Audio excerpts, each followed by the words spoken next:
حضرت ابراہیم علیہ السلام اللہ تعالیٰ کے وہ پیغمبر ہیں کہ جس پیغمبر کا پہلا امتحان یہ ہوا کہ نمرود کے دربار میں حضرت ابراہیم علیہ السلام کو لایا گیا۔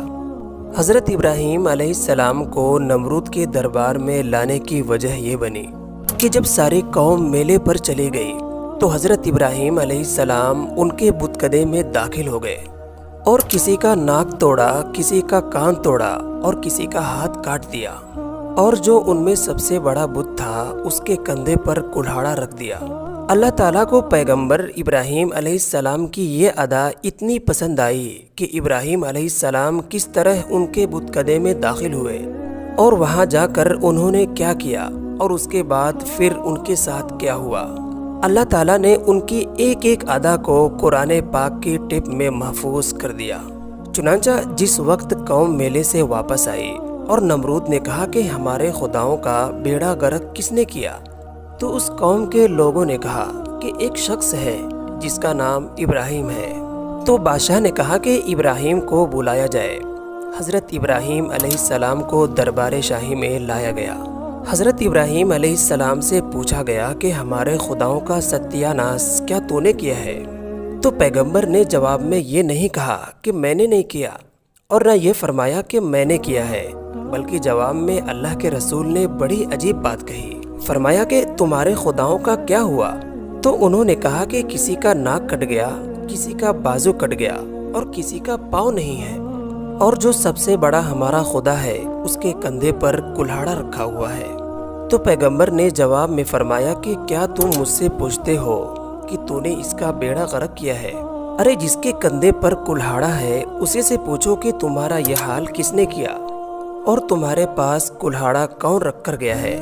اس لیے کہ آلے قتل جس کے پاس ہو قاتل وہی ہوتا ہے، تو جس کے پاس آلے قتل ہے اسی سے کیوں نہیں پوچھ لیتے کہ یہ کلہاڑا کہاں سے آیا ہے؟ پیغمبر اصل میں یہ گفتگو کر کے ان کے دماغ کی کھڑکیوں کو ہلانا چاہتے تھے۔ انہوں نے جواب میں کہا کہ اے ابراہیم، تجھے نہیں پتا کہ یہ جو ہمارا بڑا خدا ہے یہ تو بولتا نہیں، تو بھلا اس سے کیسے پوچھے؟ تو پیغمبر نے فرمایا کہ جس خدا کو یہ پتا نہیں کہ میرے کندھے پر کلہاڑا کون رکھ کر گیا ہے، اور جس بڑے خدا کو یہ تک نہیں پتا کہ چھوٹوں کی ٹانگیں کون توڑ گیا، وہ خدا تمہارا مشکل کشا اور حاجت رواں کیسے ہو سکتا ہے؟ لہٰذا پیغمبر کی گفتگو سن کر بادشاہ لاجواب ہو گیا، اور اس کے بعد بادشاہ نے 40 میل لمبی چوڑی آگ جلانے کا حکم دیا اور ابراہیم علیہ السلام کو ایک بہت بڑے ٹوکرے میں ڈال کر بڑے طاقتور لوگوں کے ذریعے دہکتی ہوئی آگ میں ڈال دیا گیا۔ یہ پہلا امتحان تھا، پہلی آزمائش اور پہلا پرچہ تھا جو اللہ کے نبی حضرت ابراہیم علیہ السلام کے لیے ڈالا گیا۔ چنانچہ پیغمبر آگ میں ہے اور عرش والا خدا دیکھ رہا ہے کہ میرا نام لے کر میری کبریائی کا اعلان کر کے ایک شخص آگ میں گر رہا ہے۔ علامہ اقبال نے کیا خوب کہا ہے کہ بے خطر کود پڑا آتش نمرود میں عشق، عقل ہے محو تماشائے لبے بام ابھی۔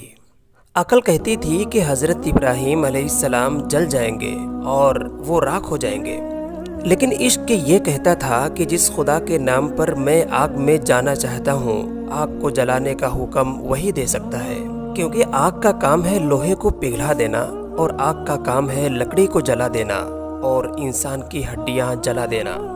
لیکن آج پیغمبر علیہ السلام آگ میں گرتا ہے تو عرش سے آگ کو حکم دیا جاتا ہے کہ اے آگ، آج تجھے جلانے کی اجازت نہیں ہے، چونکہ امتحان میں نے پیغمبر علیہ السلام کا لیا تھا۔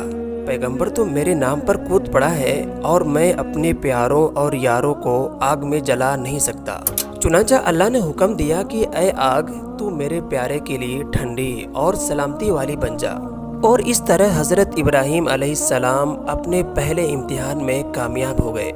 حضرت ابراہیم علیہ السلام سے دوسرا امتحان یہ لیا کہ پیغمبر کے گھر میں اولاد نہیں ہے۔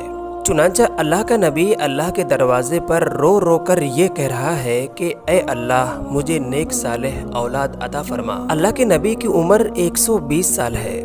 تو حضرت ابراہیم علیہ السلام کی بیوی ہاجرہ دیوار کے پیچھے کھڑی ہیں اور مسکرا کر کہتی ہیں کہ تیری عمر 120 سال ہے اور میری عمر 90 سال ہے، بیٹا کیسے ہوگا؟